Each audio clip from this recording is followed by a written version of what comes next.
Hey guys, this is Hardy from Digital Painting Studio. Happy holidays. I hope you have enjoyed your families and have survived the chaos, and I hope you're all looking forward to 2022. I am going to switch gears to environment painting for at least a few videos. This is one of my favorite concept art disciplines and one of those really awesome areas where students get really excited at how quickly they can level up if they can master some very powerful fundamental concepts. So let's take a few weeks, let's explore those concepts individually. For today, I'm working on this rolling hills type of concept because it makes a really nice demo and showcase for what we will discuss. Today's concept is depth. And environment painting needs to feel expansive.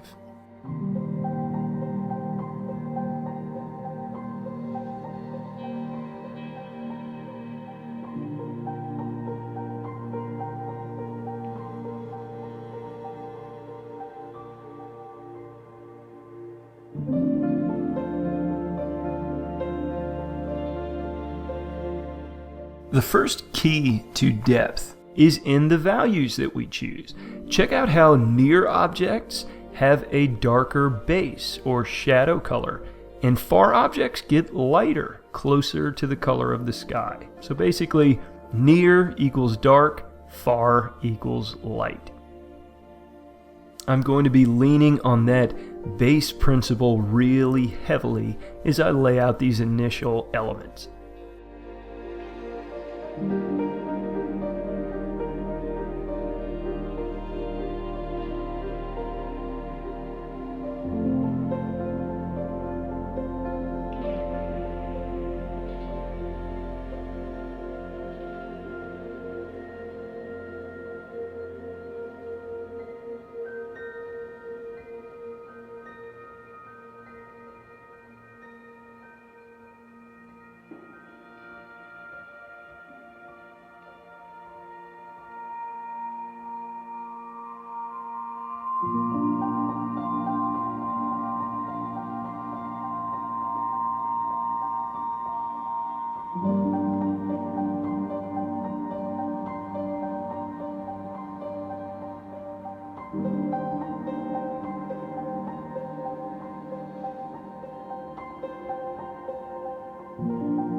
Even when we make the transition from tonal to color, that value principle is still there. Things that are closer to us are darker in key, and as they recede into the distance, they get lighter, they take on more of the color and more of the value of the sky. It really sells that sense of depth.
Another important way we can communicate depth is by scaling similar objects. So in this painting, these big monolithic rocks play a really important role in establishing depth. So we have this massive frame-filling rock in the near ground, and then a similar rock in the middle distance. But since that middle rock is similar in shape, but it's smaller in size, our brains tell us that these two rocks must be far apart.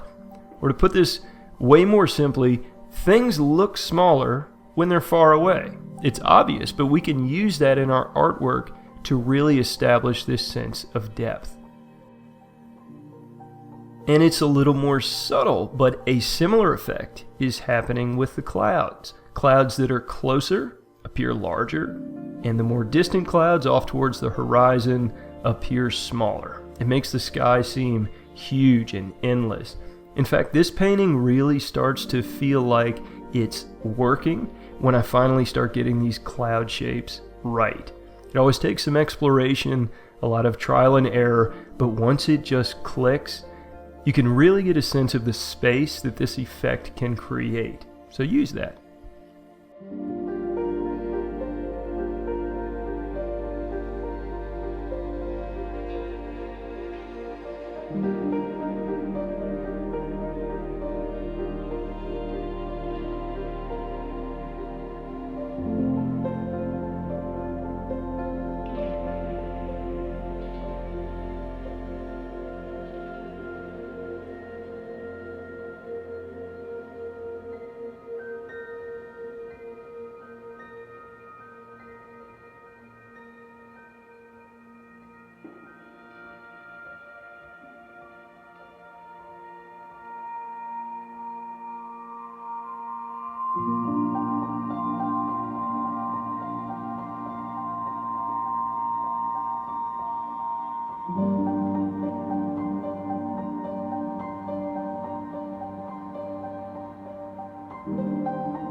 The final point I want to make in this painting is actually something that we have to plan for at the very beginning, and that is our shot angle.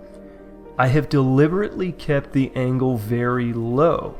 Our horizon and our viewpoint, our painting's imaginary camera, are quite close to the ground. It's kind of this worm's eye view.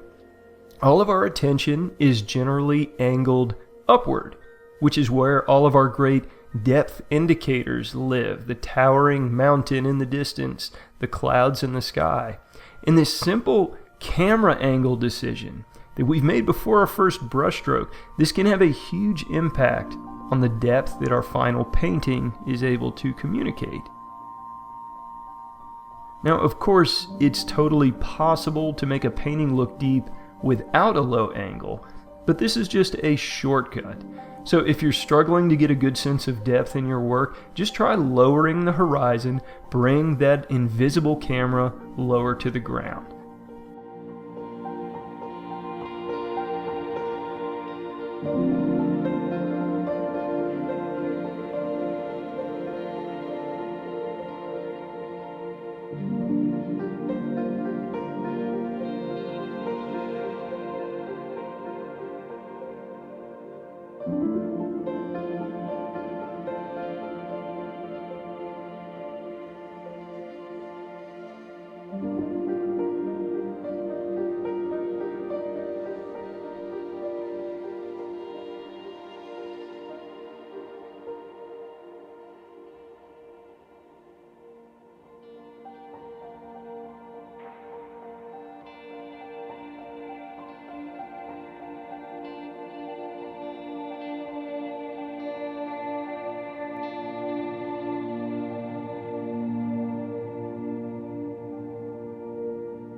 This one is just about finished. Some nice use of value to push those mountains back into the distance, the scaling of similar objects, and of course that low camera angle, all working together to create this single final effect, the illusion of depth. It just makes the worlds that we create feel massive and epic. It makes it feel like a place worth exploring. We'll dig into another environment painting concept next week. In the meantime, good luck with your artwork. Paint something cool today.